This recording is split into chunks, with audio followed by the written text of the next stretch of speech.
Hi there, good evening. It's Lindsay from Guam. You know, I realize that I think I always say that at the beginning of every single video. So those of you who watch me, you probably already know that I live in Guam now, so I don't know why I keep saying that, but I guess it just seems like it's appropriate. I am exhausted. I've had a really extremely long day today.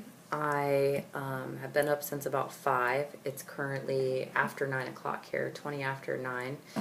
And I've been going. I have my little shadow here.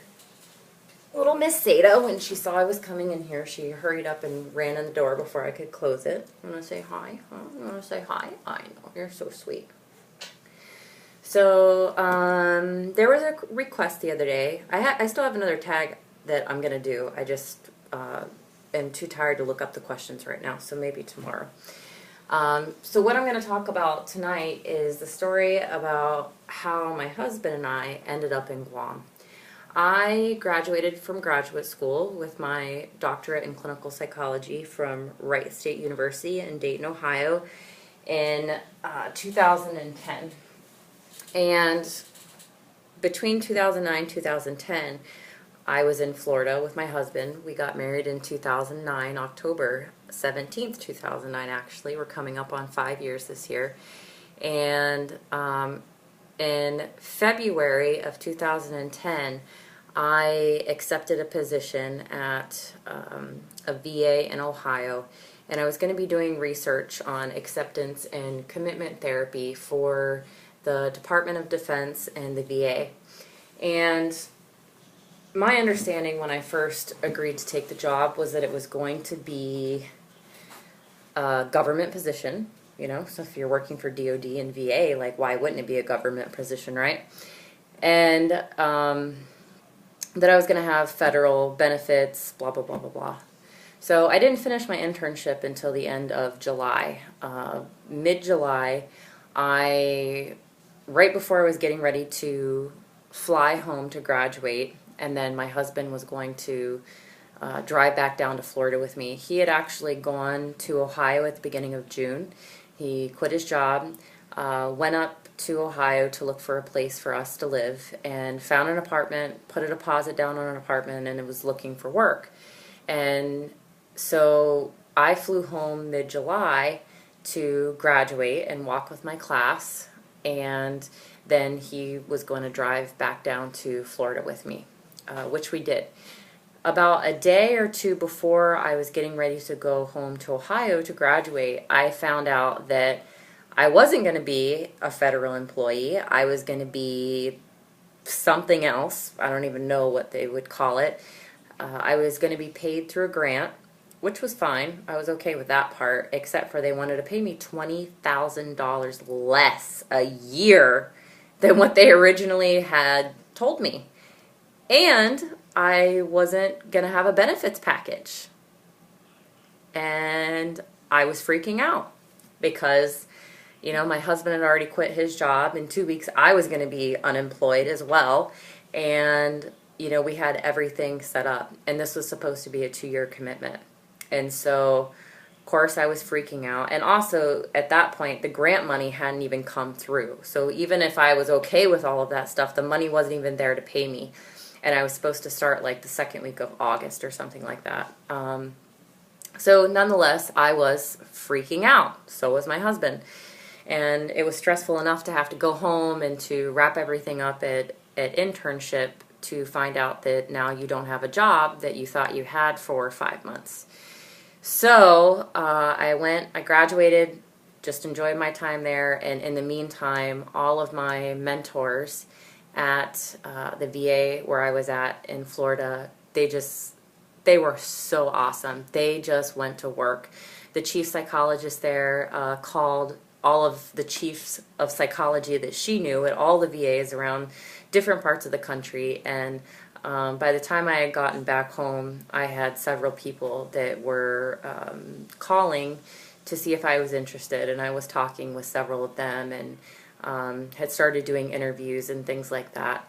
And one of my biggest mentor at the VA where I did my internship, wonderful man and psychologist, who taught me a lot of what I know today and was probably one of the most influential psychologists in my life. And I still talk to him all the time.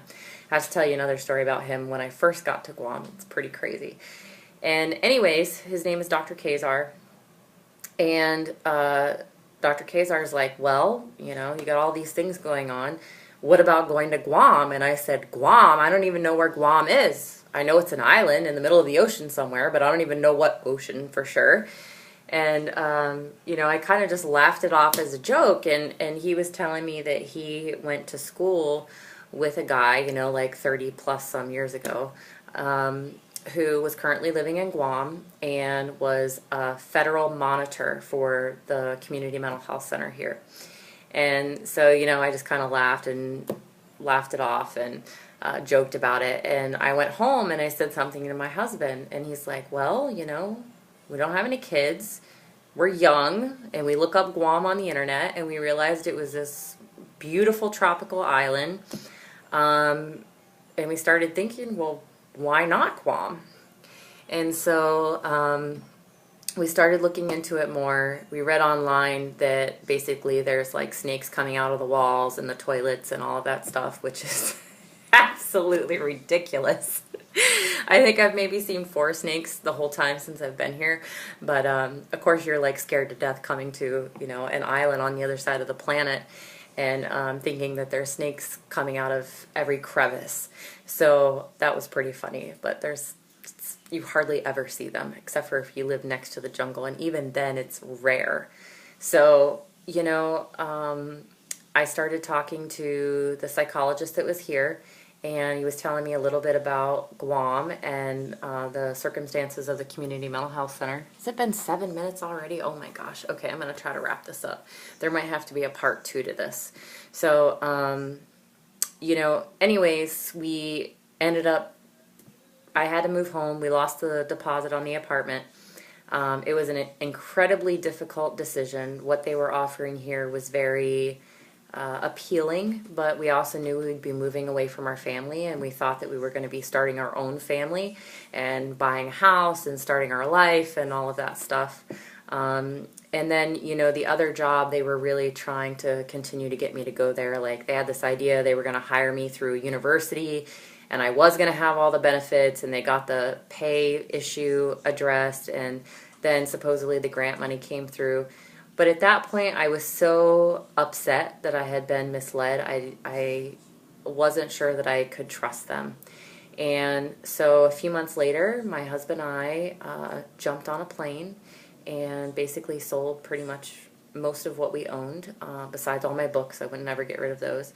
And then we bought a few things before we came here because they actually shipped like 2,500 pounds for us to come here. And, we moved to Guam. And it was the absolute very best decision that I have ever made in my entire life. One of the best, probably top 3. Maybe I'll tell you someday about the other ones. Definitely probably top 2, actually.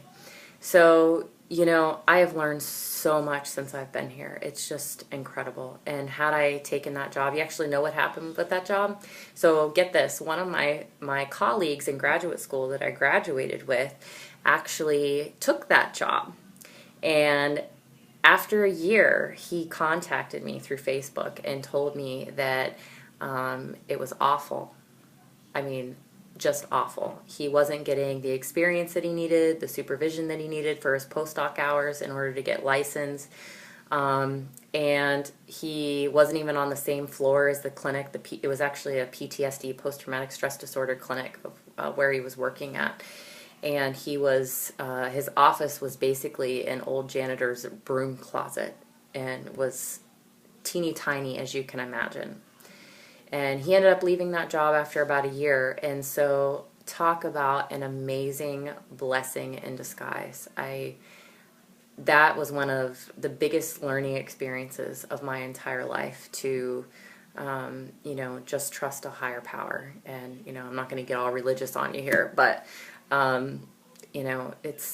it was the best decision I ever made. I absolutely love Guam. If I could move all of my family here, I'd probably stay for the rest of my life. We may end up staying for the rest of our life anyway after that whole experience. I really try not to make a whole lot of plans for my life, because if you would have told me 5 years ago that I would be living in Guam and doing what I'm doing today, I would have told you that you are nuts. But here I am.